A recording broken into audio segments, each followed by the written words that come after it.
Also came the, what you call it, the North Country always said they couldn't come because of the hills.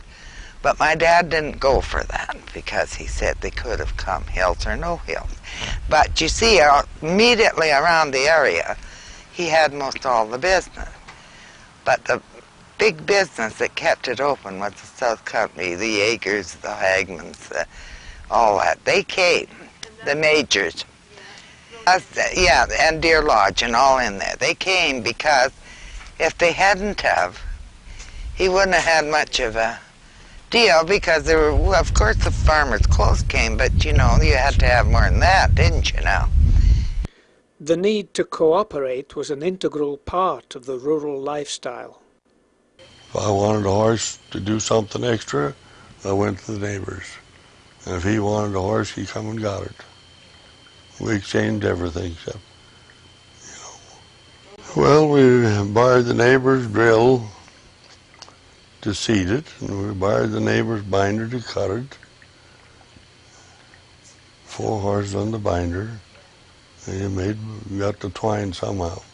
Went to San Gudo, walked all the way to San Gudo on the railroad track to borrow $50 so you buy twine and pay for it. Then you walked all the way back. Why didn't the twine come to Mayerthorpe? Because we had no money. The twine was here, but there was no bank here. You had to go to San Gudo to get the money. This year, the grain was 23 cents. Then it was 19 cents, and Dad says to hell with them, it'll go up again. But it didn't. So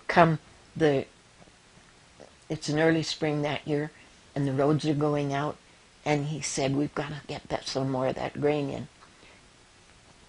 And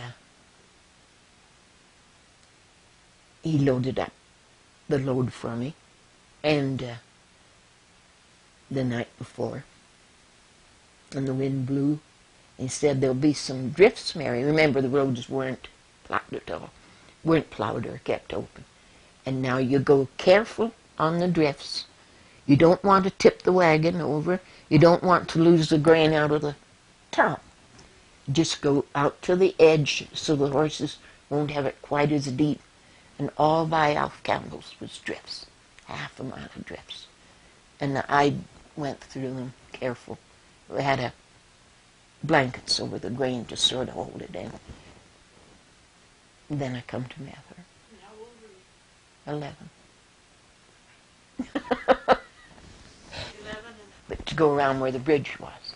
And I went around, and the horses couldn't make the hill. They were played out from fighting drifts. And they fell down and fell down and fell down. I didn't think I'd ever get that load of grain up the hill. Mr. Tim Lawhern come along, and he said, Mary, you did a real good job of breaking a trail for me. My horses aren't played out at all. He said, I'll come down and hitch mine onto your outfit.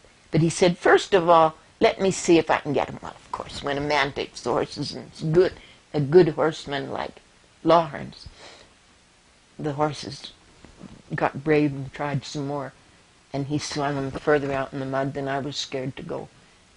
And we got to the top of the hill. 16 wagons lined up at the elevator.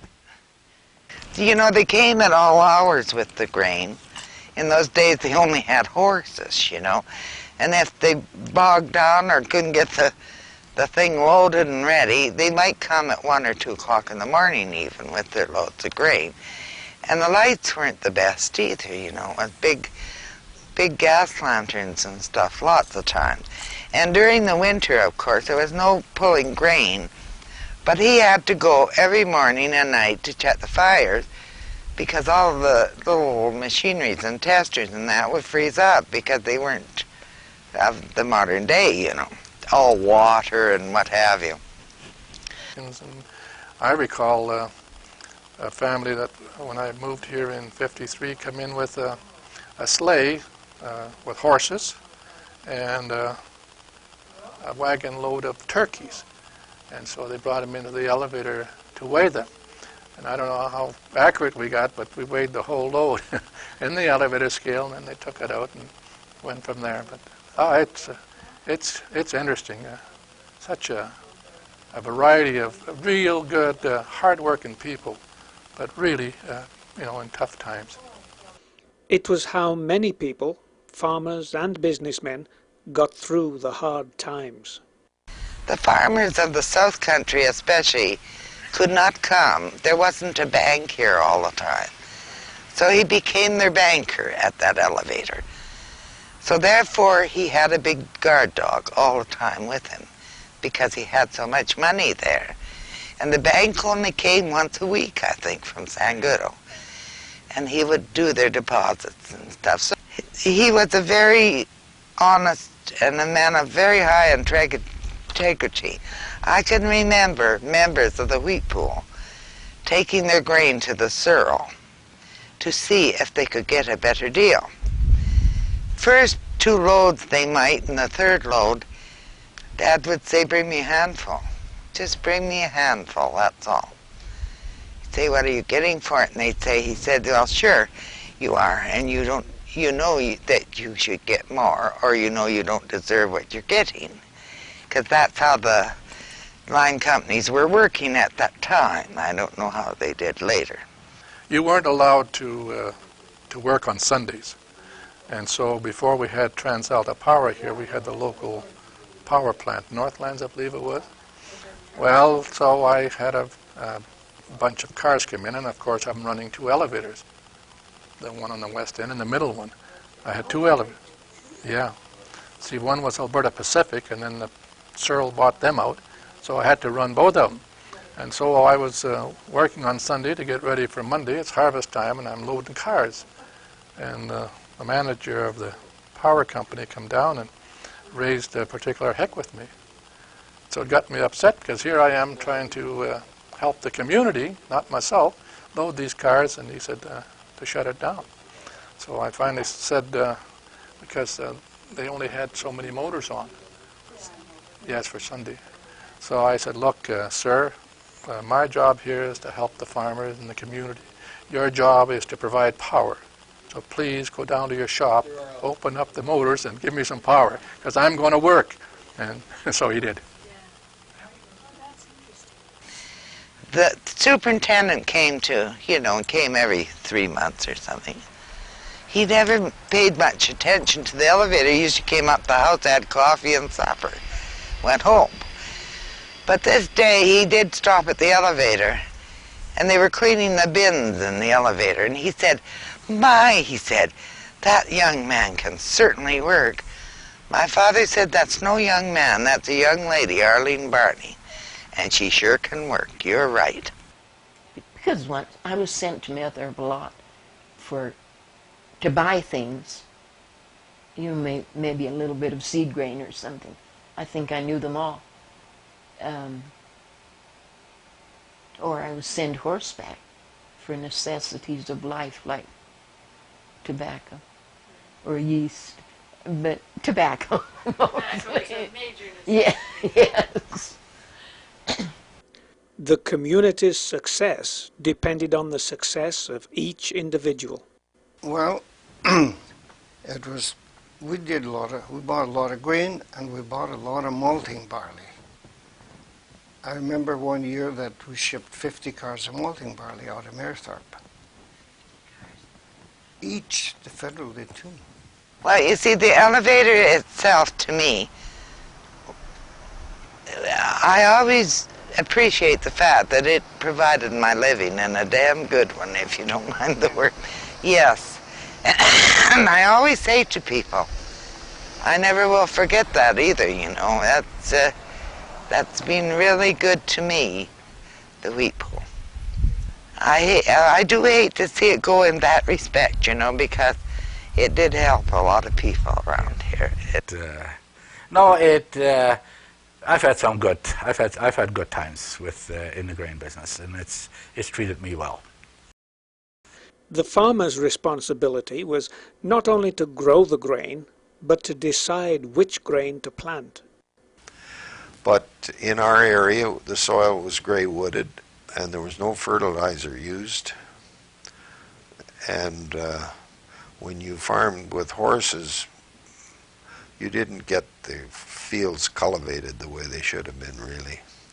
And wild oats took its toll. Quackgrass was really bad. So nothing, you could plow quackgrass and work it down, and by fall you'd have a crop of quackgrass and no grain. Okay, in fall of 37, if I remember right. That's when I first took my first 6 acres of wheat that I had grown on the homestead. My own crop. I got 75 cents a bushel for it, if I remember right. To have this certain variety of barley that went malting. And there was only the 1 year that I remember that malting barley was really the grain here, because of the certain crop, I guess, and then a certain barley, and they come out and you had to have it inspected like for malting barley. It had to be so it was thrashed right. It couldn't be peeled, and then the variety, and but they had to have enough then for a carload too. You couldn't sell by the load; you had to ship by carload. Well, there could maybe a couple go together, but mostly it was one farmer to a car. So you can see that was a lot of malting barley went out of here, out of this part of the country here, 100 cars. You see, I think we each shipped out 50 cars that year. But then after that, we couldn't get malting barley anymore. It was hard to get. One fall I sold 2 carloads, or twice I sold 2 carloads of barley, malting barley. And another time or two I got a carload off. I think probably 6 or 7 carloads, train carloads, yeah, of barley, yeah. The weather has to be just about right too, because we've had some funny weather lately that I don't know if there's any malting barley in the country at all now, not in this part anyway. The malt market here was almost the protein level on the barley was too high, which then doesn't give good malt barley. Well, that's what makes the difference. Yep. They want the low protein on the barley to make good beer, and the high on the wheat to make the good bread. So the farmer that actually grew a little bit of everything, generally was the one that came out ahead of everything. Well, that was how it was in the early days. Always was, and that hasn't changed. So mixed farming is still the name. Mixed farming is still the answer, and I think if you do the exact opposite of what the government tells you, you'll come out ahead. Well, I like that. Yeah. This could be a make or break decision. Yeah, like the wheat, we've had excellent years of wheat production here. Again, because of the forage crops, the type of soil structure with the nitrogen and so forth and so on. If the year was a dry year, which wasn't really any good for anything else, they had excellent crops for wheat. Because it's just like in southern Alberta, the wheat, it takes the hot weather to produce good quality wheat. And in the hotter the weather it is here, it's no good for anything else, but you get the good quality wheat.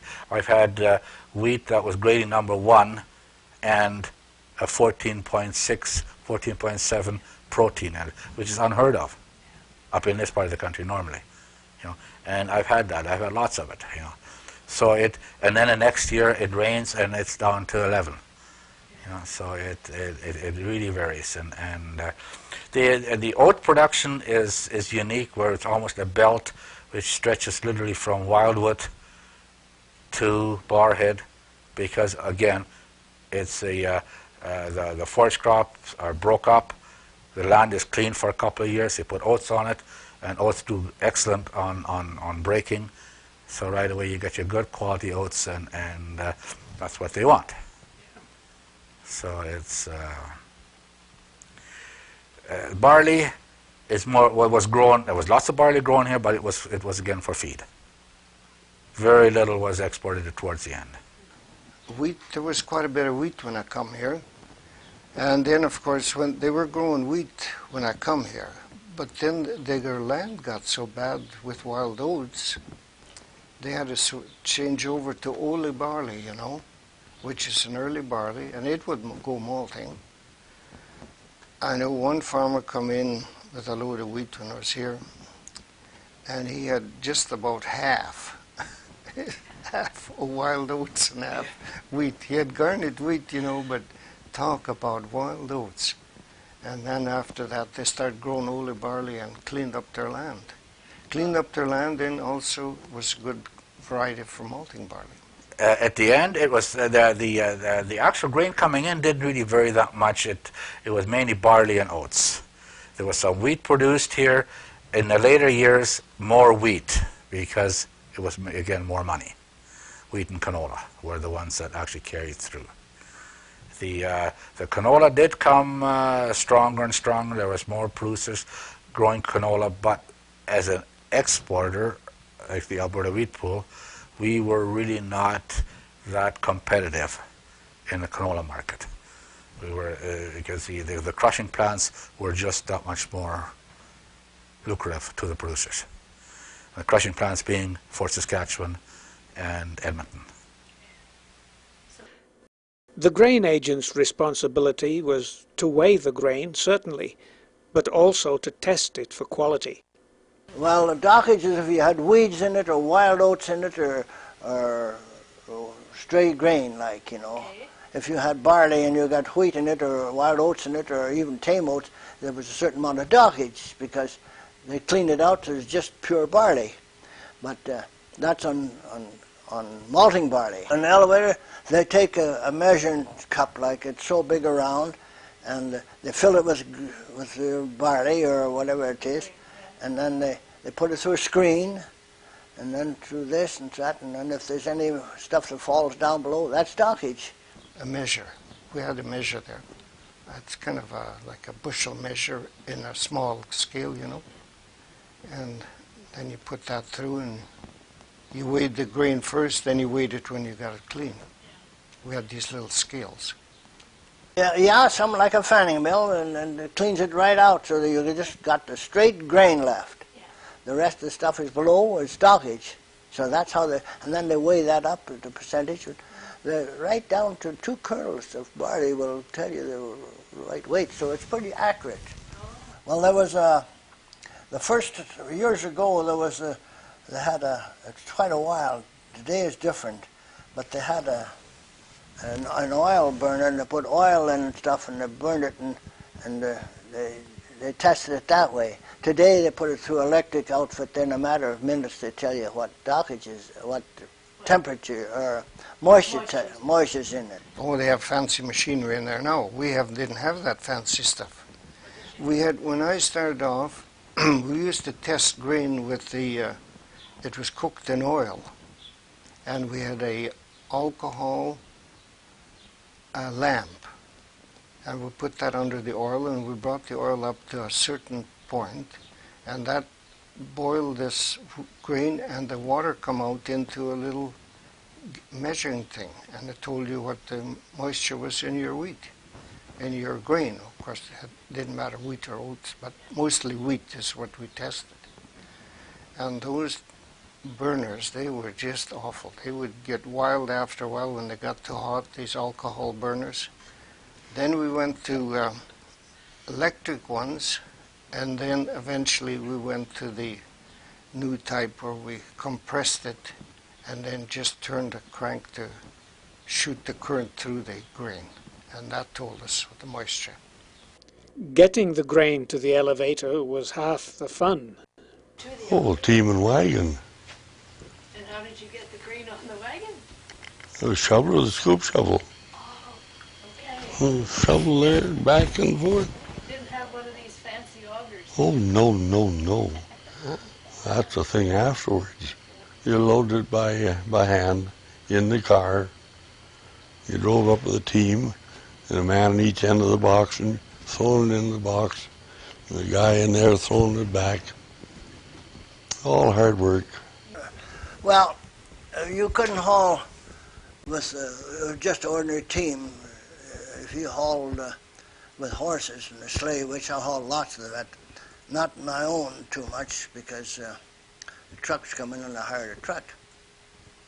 But 60 or 65 bushels. Now, as a young lad in 23 and 24 and 25, by Edmonton there, I hauled grain for my dad. We went 12 miles to Edmonton from where we lived. When me and my brother was a sleigh apiece and a team of horses apiece, I hauled 72, 74 bushels of wheat on the sleigh. With just a team? With one team, yeah. My father had what was called a grain tank, and it would hold 100 bushels of wheat. And that was a good load for 4 horses. My dad would haul grain in the summertime. He had a high wheel wooden wagon, and he could haul not as much in the summertime, probably about 70 bushels, because the roads were soft and they pulled harder. I didn't haul too much. I didn't haul too much grain here myself with horses, because there was this truck. You could hire a truck and for a pretty penny and it's safe hauling. My horses, I had 14 head of horses one time, but I sold them down and I finally got an old 1020 Titan tractor and got rid of my horses down to 4 head. And it was interesting, during the early 50s, we shipped a lot of malting barley, oldie barley. And a carload of oldie malting barley would be about 1,600 bushels plus. And we had people such as Alvin O'Shea haul all 40 loads with his half-ton to the elevator to load that car. And grain come in all types of vehicles, half-tons, 3/4 tons. Very few people had the dollars to hire big trucks to truck it in. But Lawrence Clammy had a truck at the time, and Patterson boys had a truck, and they would truck grain in. But it was tough in agriculture, tough for farmers. But it was enjoyable. Everyone hauled with sleighs in those years, and I'm talking about the late 30s and the 40s, even during the war, Second World War. We got let's see, Dad put his order in for a tractor in 1940, and it was 1943 before we got it. And it was a W4 International tractor. The process of unloading brings its own problems and flashes of ingenuity. And old Joe Major, I knew him from church at Greencourt, and he come over and said, "Mary, go and sit with the missus." And she had a load and I had a load.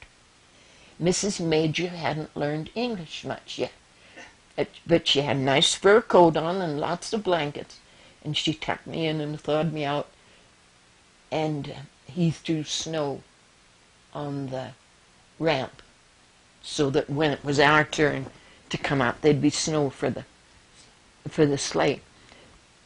We had the air hoist.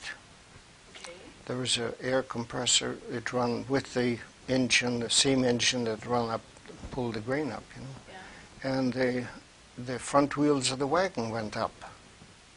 Oh, and the horses? No, the horses, they got used to it. They stood like, the pole was like this, you see. Yeah. And then the wheels come up, but the horses are down here. It went up so high, and grain ran out. But before that, they had some real complicated deal.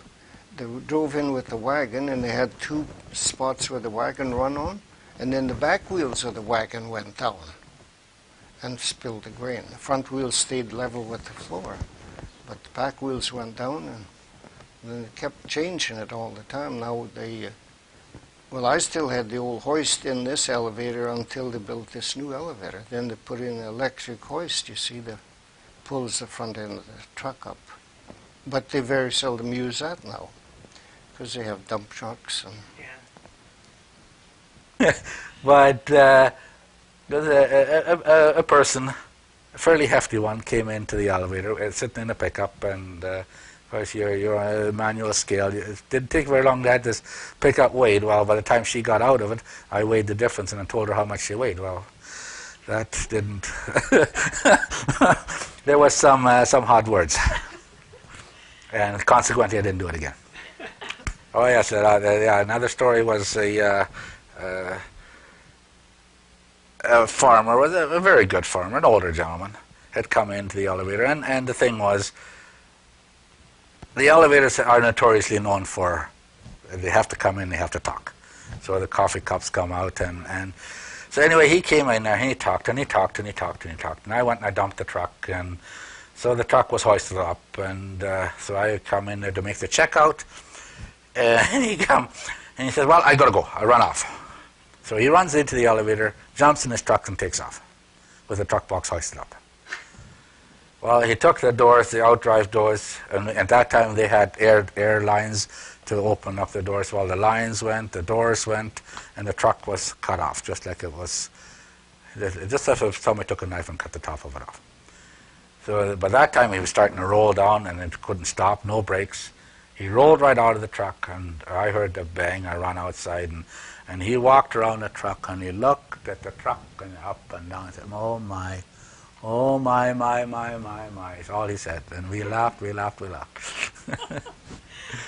When you got your horses in the elevator, you had to unhitch the traces, but try not to loosen the neck yoke, because it was hard to put in again. And they stood sort of that way, and just like they did with the... They tipped the wagon, and the grain flew out.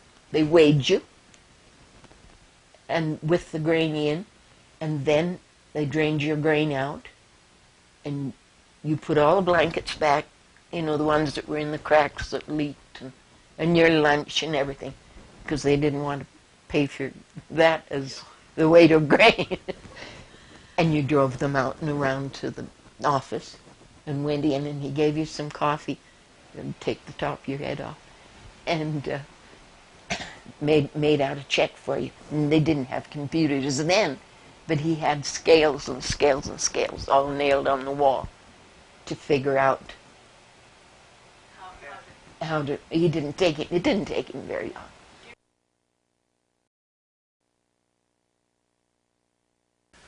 The demise actually of the downturn of the grain coming in started shortly after that, is when the grain prices were dropping down. And that date would be? The date, I would say 1993, in that neighborhood, where the grain prices declined, the cattle prices went up, and it was a drastic increase in cattle production. With that came the land being taken out of production and put into forage crops.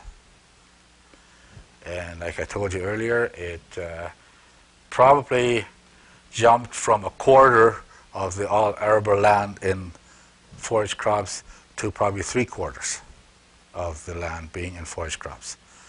Well, you take that kind of a base change, there's definitely a change in grain production. Well, the elevators, if they were intact, would do a job for the farmers. The problem is that there isn't enough revenue generated by the grain that the elevators handle to make it worthwhile. They're non-economical. At one time, this area, even Rochford Bridge, where I started out in the elevator, there'd be roughly 1 million bushels delivered into Rochford Bridge, and there was probably more than that delivered into Mayerthorpe. So that was quite a handling. And Rochford Bridge has been closed now for years. It dropped down to 150,000 bushels, and you can't operate an elevator. Play a big role as far as the grain being handled in through the elevator system. When I first came here, though, again the transition was from rail almost to trucks. Like I would say 80 to 90% of my grain was shipped to Vancouver or Prince Rupert and Thunder Bay. And that, as the prices changed and the grain prices changed from to a domestic type of a marketing, it went by truck. Like the feedlots started coming in, the feedlots were actually directly buying from us. So the grain wasn't exported anymore, it was used locally. So that really made a drastic change, because at times it was quite comical, because there'd be a line of trucks outside. And in the middle there somewhere would be a big semi-truck sitting there waiting to take it right back out again. So it was almost like and it was done locally, like it would go to Lawton Farms or Schmidt's or those places, the big feedlots. And they could pay quite a bit more for the grain, so the farmers naturally went to them, almost bypassing the elevator. A lot of the farmers came in with small trucks that had, instead of putting it in a pile, they would bring it into the elevator. But the big producers were almost to the point where they were hauling directly to the feedlots. And again, it was a price thing that did that. When you can get, say, 40 cents a bushel more for your grain by taking it directly to a feedlot, well, I mean, how can you blame a farmer? I would say that the feedlot helped close down the elevators in Barhead because there were so many feedlots there that the farmers got a little more grain from the feedlot than they did from the elevator. And of course the elevators begin to say, well, there's no barley here. Cattle industry expanded so rapidly. Because of the oil in the lumber, I guess. But I don't know, it seems pretty funny about farmers. I don't know, maybe they never stick together or something like that. That might be part of the reason too. And that's throughout Alberta. And of course, equipment has got larger, and the elevators could handle it if the grain was there, but you needed a large amount of grain to make it worthwhile. And that's why the elevators are leaving. But then once it got onto the trucks, these trucks, once it's on the truck, it doesn't matter where it goes. Yeah, I can believe Yeah, even from the producer. Once that grain is on that semi, it really doesn't matter whether it goes to Barhead or to Westlock or to Edmonton or what. Those trucks just roll. And again, that hurts the small communities. When you have to haul your grain now to Atchison, and so you're going to have more and more people try to sell their feed grain to a feeder out here and not truck it, or else bring in a beet train, and you got to have a lot of grain to do that. And now, of course, it's a little different because the railways aren't providing service on some of the tracks, and that created a number of closures throughout the province of Alberta and Saskatchewan, and even in Manitoba.